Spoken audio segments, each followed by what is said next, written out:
We felt it was important to partner with NRE after meeting with Dr. Darrell Jones at a Farm Bureau conference down in Jackson, Mississippi. He talked about bringing a lot of things to the landowners that we were interested in trying to expand their farm base, bring family members back home, incorporate wildlife and conservation into their activities, and we thought it was a great message.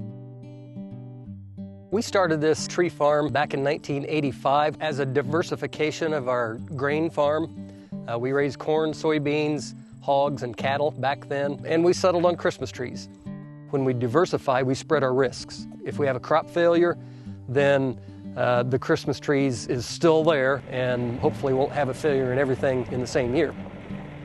In Indiana, the landscape for farmers is really changing. There's an interest in individuals in connecting with the farmers that produce the food they eat or the products they have. People are trying to get more connected to the land and do more local business.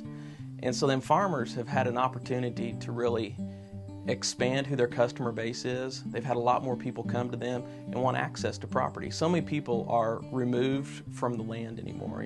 They live in the cities, they don't have access to property. And so this is a great opportunity for people to be able to offer their property up for other people to use and at the same time make some money doing it. And once the first person had success doing it and the stories start getting out, everybody else wants to try something. And now you see a lot more farmers trying to expand their enterprises on their property. I got a birthday present to go ziplining down in Puerto Rico, and I was no more than 12 feet off the ground on any zip line at any given time, but I could see with the kind of property we have here, this would be something that would be really neat to try. We purchased the property, 85 acres, and basically we just spent 2 years cleaning it up, getting really all the garbage off of it and making the land suitable and putting in trails. In the early '07, I built what's called a low ropes course where we bring in team building and do team building events. And then in the latter part of that year of '08, I built the zipline adventure. Next, I'm going to get you to go up and out of an airplane. My family has quite a bit of acreage in the area, and I'm always looking to try to utilize the property for something other than, just letting it sit there, looking for other enterprises, trying to do something that's unique that could potentially lead into a business venture. Being young, I'm always looking for possibilities to do things that other people haven't, and was interested to hear what we could do and use the resources that we have. As an extension wildlife specialist, a big part of my job is working with private landowners.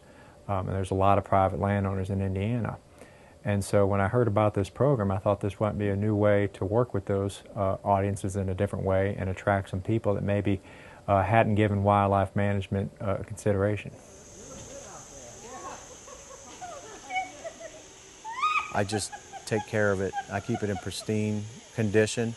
I plant a lot of trees. I did some warm season grasses because I want to bring back quail and dove to the area because they're basically non-existent because of what's going on in this area. So I have several acres of property just for dove and quail and that type of things. The turkey are plentiful on here. I put plots of foods out for them to eat specifically for the turkey, and they come and eat at it. Deer, the same thing. I plant things. I have certain places where it's just wild things that just the deer and the turkey and all those will eat. Even with my zip lining, you would think, oh, I'm driving everything out of here. I see just as much wildlife as I've ever seen, even with the zip lines in.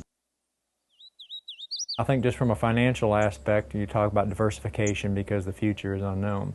From a wildlife standpoint, we talk about diversifying habitats. And so I think this is along those same lines where the future is unpredictable. So the more you diversify, the more you'll be able to adapt to the changing environment, both economically and environmentally.